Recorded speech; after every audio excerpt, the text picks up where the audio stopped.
Lendo a Bíblia com William Camelo.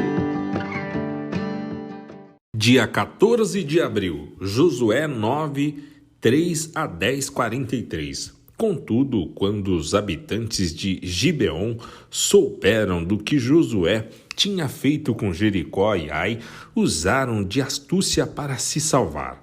Enviaram mensageiros a Josué e carregaram seus jumentos com sacos gastos e vasilhas de couro velhas e rachadas. Os mensageiros calçavam sandálias gastas e remendadas e vestiam roupas esfarrapadas e também levavam pães secos e esfarelados. Quando chegaram ao acampamento em Gilgal, disseram a Josué e aos líderes de Israel: viemos de uma terra distante para pedir que vocês façam um tratado de paz conosco. Os israelitas disseram a esses heveus: como podemos ter certeza de que não vivem aqui por perto? Pois, se for o caso, não podemos fazer tratado algum com vocês. Eles responderam: somos seus servos. Mas quem são vocês? Insistiu Josué. De onde vieram? Eles disseram: seus servos vieram de uma terra muito distante. Ouvimos falar do poder do Senhor seu Deus e de tudo que ele fez no Egito. Também soubemos do que ele fez aos 2 reis amorreus ao leste do Jordão, Seom e rei de Esbom, e Og, rei de Baza, que vivia em Astarote. Por isso, nossos líderes e todo o nosso povo nos instruíram: levem provisões para uma viagem longa. Vão encontrar-se com os israelitas e digam-lhes: somos seus servos, por favor, façam um tratado conosco. Estes pães haviam acabado de sair do forno quando partimos. Agora, como podem ver, estão secos e esfarrapados. Estas vasilhas de couro estavam novas quando as enchemos, mas agora estão rachadas, e nossas roupas e sandálias estão gastas da viagem extremamente longa. Os israelitas examinaram as provisões deles, mas não consultaram o Senhor a respeito.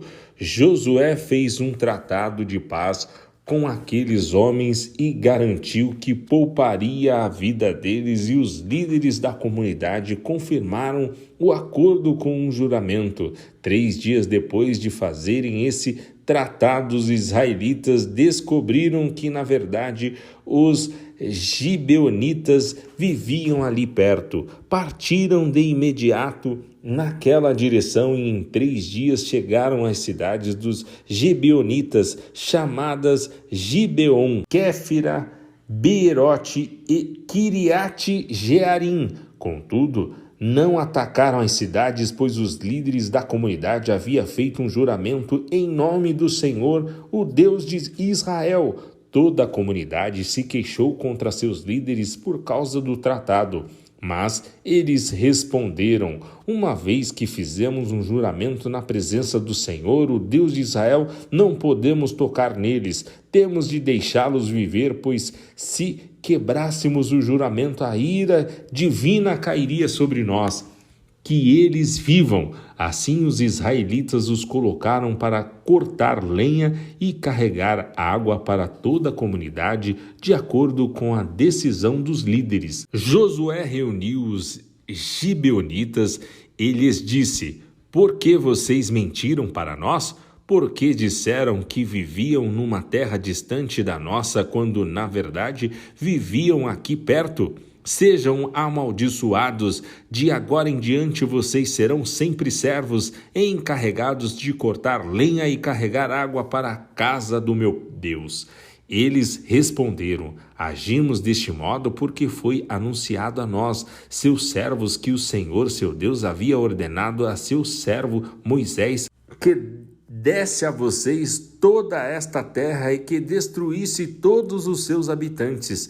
Tememos muito por nossa vida, por causa de vocês. Agora estamos em suas mãos, façam conosco o que lhes parecer correto. Assim Josué livrou os gibeonitas e não permitiu que os israelitas os matassem.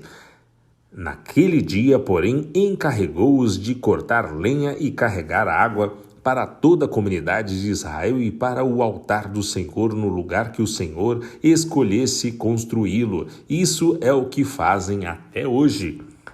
Adoni-Zedeque, rei de Jerusalém, soube que Josué havia capturado e destruído completamente a cidade de Ai e matado seu rei, assim como tinha destruído a cidade de Jericó e matado seu rei.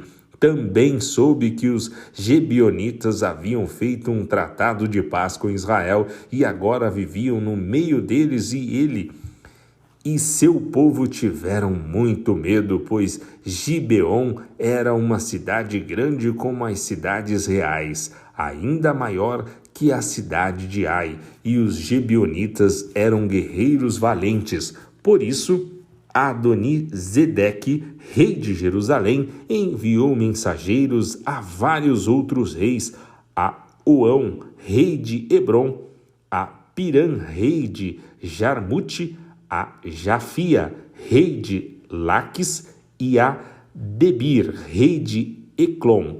Venham e ajude-me a destruir Gibeon, pois seu povo fez um tratado de paz com Josué e os israelitas. Pediu ele. Então os 5 reis amorreus uniram seus exércitos para atacar juntos, posicionaram suas tropas perto de Gibeon e avançaram contra ela. Os homens de Gibeon enviaram mensageiros a Josué e seu acampamento em Gilgal. Não abandone seus servos, suplicaram, venham depressa e salve-nos, ajude-nos, pois todos os reis amorreus que vivem na região montanhosa uniram força para nos atacar. Josué e todos o seu exército, incluindo seus melhores guerreiros, partiram de Gilgal para Gibeon. Não tenha medo desses reis, disse o Senhor a Josué, eu os entreguei em suas mãos, nenhum deles será capaz de resistir a você. Josué marchou a noite toda desde Gilgal e pegou os exércitos amorreus de surpresa. O Senhor trouxe pânico sobre os amorreus e o exército de Israel massacrou muitos deles em Gibeon. Perseguiram o inimigo ao longo da subida para Bet-Horon, matando os amorreus até Azeca e Maqueda.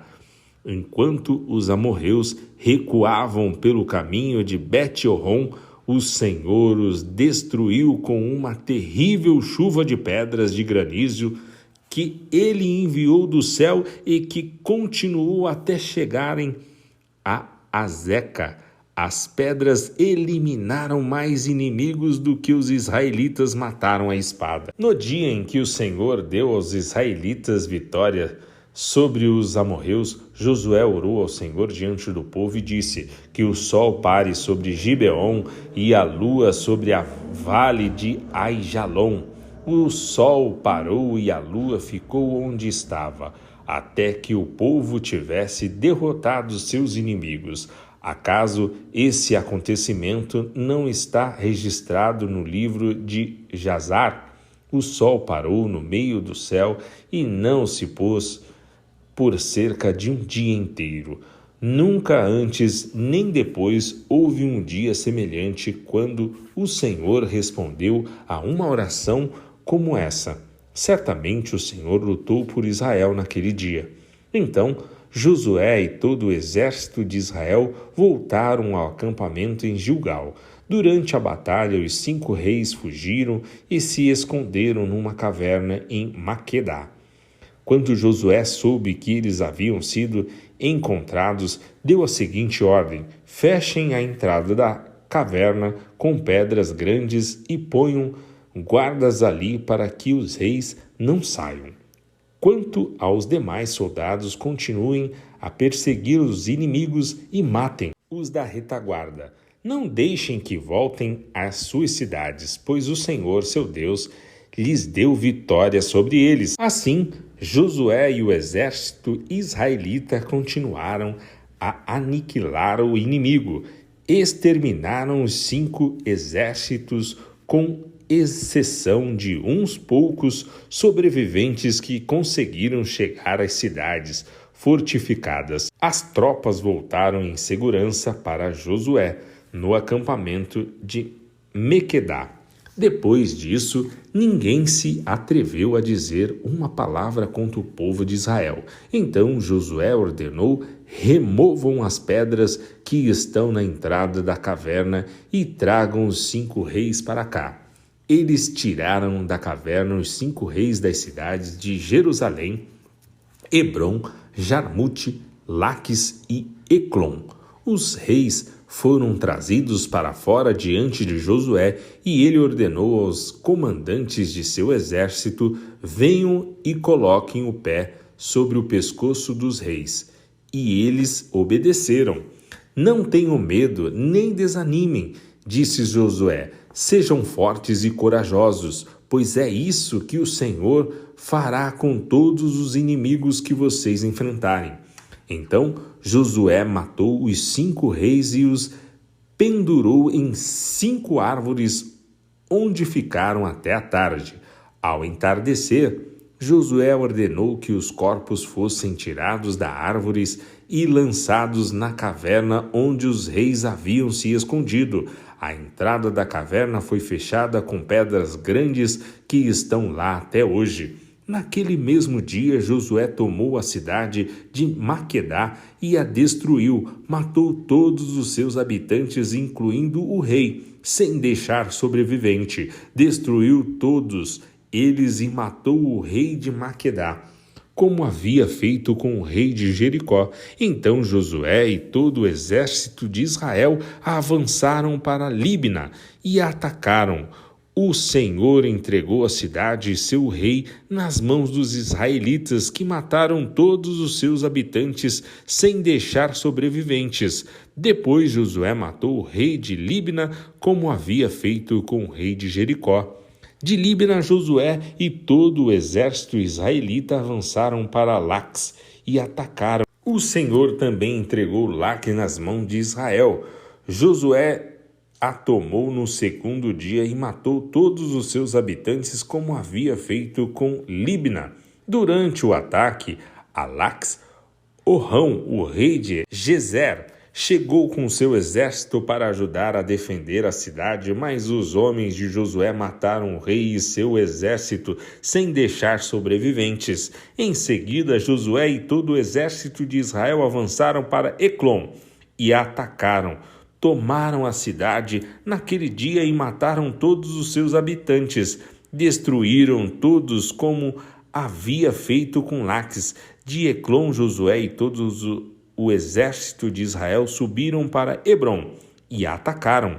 Tomaram a cidade e mataram todos os seus habitantes, incluindo o rei, sem deixar sobreviventes. Fizeram o mesmo com todos os povoados vizinhos, destruíram toda a população, como havia feito com Eclon. Então Josué e todo o exército de Israel voltaram e atacaram Debir. Tomaram a cidade e o rei e todos os povoados vizinhos, destruíram todos sem deixar sobreviventes. Fizeram com Debir e seu rei o mesmo que havia feito com Hebrom, Líbina e seus reis. Assim, Josué conquistou toda a região montanhosa, o Neguebe, as colinas do oeste e as encostas dos montes, derrotando todos os seus reis, destruiu todos na terra, sem deixar sobreviventes, conforme o Senhor, o Deus de Israel, havia ordenado. Josué os massacrou de Cades-Barneia a Gaza e da região ao redor de Gozém até Gibeon. Conquistou todos esses reis e suas terras numa só campanha, pois o Senhor, o Deus de Israel, lutou por Israel. Então Josué e todo o exército israelita voltaram ao acampamento em Gilgal. Lucas 16, 19 a 17, 10. Jesus disse: havia um homem rico que se vestia de púrpura e linho fino e vivia sempre cercado de luxos. À sua porta ficava um mendigo coberto de feridas chamado Lázaro. Ele ansiava comer o que caía da mesa do homem rico, e os cachorros vinham lamber suas feridas abertas. Por fim, o mendigo morreu e os anjos o levaram junto de Abraão. O rico também morreu e foi sepultado e foi para o lugar dos mortos. Ali, em tormento, ele viu Abraão de longe, com Lázaro ao seu lado. O rico gritou: Pai Abraão, tenha misericórdia de mim, mande Lázaro aqui para que molhe a ponta do dedo em água e refresque minha língua. Estou em agonia nestas chamas. Abraão, porém, respondeu: Filho, lembre-se de que durante a vida você teve tudo o que queria e Lázaro não teve coisa alguma. Agora ele está aqui sendo consolado e você está em agonia. Além do mais, há entre nós um grande abismo. Ninguém daqui pode atravessar para o seu lado e ninguém daí pode atravessar para nosso. Então o rico disse: Por favor, pai Abraão, pelo menos mande Lázaro à casa de meu pai, pois tenho 5 irmãos e quero avisá-los para que não terminem neste lugar de tormento. Moisés e os profetas já os avisaram. Respondeu Abraão: Seus irmãos podem ouvir o que eles disseram. Então o rico disse: Não, pai Abraão, mas se alguém dentre os mortos lhe fosse enviado, eles se arrependeriam. Abraão, porém, disse: Se eles não ouvem Moisés e os profetas, não se convencerão, mesmo que alguém ressuscitaste dos mortos. Jesus disse a seus discípulos: Sempre haverá o que leve as pessoas a cair em pecado, mas que aflição espera quem causa a tentação. Seria melhor ser lançado no mar com uma pedra de moinho amarrada ao pescoço que fazer um destes pequeninos pecar. Portanto, tenha cuidado. Se um irmão pecar, repreenda-o, e se ele se arrepender, perdoe-o, mesmo que ele peque contra você 7 vezes por dia e a cada vez se arrependa e peça perdão, perdoe-o. Os apóstolos disseram ao Senhor: Faça nossa fé crescer. O Senhor respondeu: Se tiverem fé, ainda que tão pequena quanto um grão de mostarda, poderiam dizer a este amoreira: Arranque-se e plante-se no mar, e ela lhes obedeceria. Quando um servo chega do campo, depois de arar ou cuidar das ovelhas, o Senhor lhe diz: Venha logo para a mesa comer conosco? Não, ele diz: Prepare minha refeição, apronte-se e sirva-me enquanto como e bebo. Você pode comer depois. E acaso o Senhor agradece ao servo por fazer o que lhe foi ordenado? Da mesma forma, quando vocês obedecem, devem dizer: Somos servos inúteis, apenas cumprimos nosso dever. Salmos 83, 1-18. Ó Deus, não fiques em silêncio, não feche os ouvidos e não permaneças calados. Ó Deus, não ouves o tumulto de teus adversários?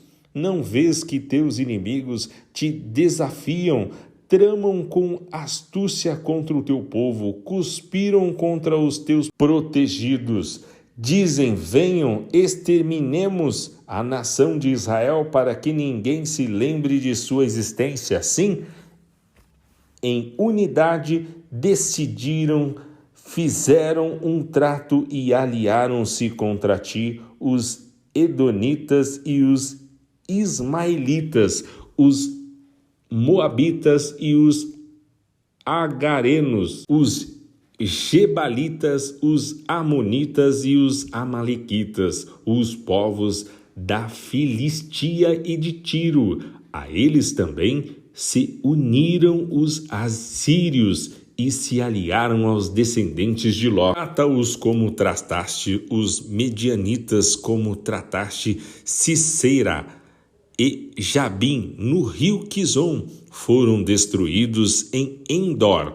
tornaram-se adubo para a terra, que seus nobres moram como Oreb e Zebe, e todos os seus príncipes como Zeba e Zalmuna, pois disseram: vamos nos apossar das pastagens de Deus. Ó meu Deus, espalha-os como folhas num redemoinho, como palha ao vento. Assim como o fogo consome o bosque, como a chama incendeia os montes, persegue-os com a tua tempestade, enche-os de medo com o teu vendaval, faze-os cair na desgraça mais profunda, até que se sujeitem ao teu nome, Senhor.